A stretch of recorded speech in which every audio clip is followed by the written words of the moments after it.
যারা বলেছিলেন যে আমার কাছে কোনো টাকা নেই, আমি গরিব, তাদেরকে উদ্দেশ্য করে বলছি, আজ আপনাদেরকে আমি দেখাবো আমার কাছে। আমার মানি ব্যাগ নিয়ে কি করতেছিস তুই? দে।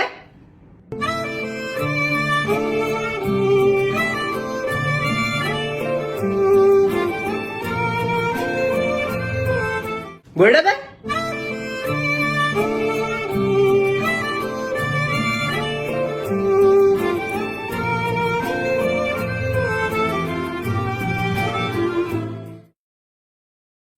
চোর হয়েছে একটা ঘরের মধ্যে।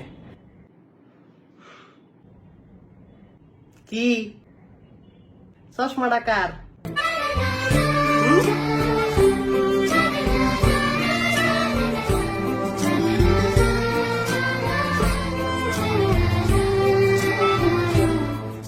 আরেকদিন দেখাবো।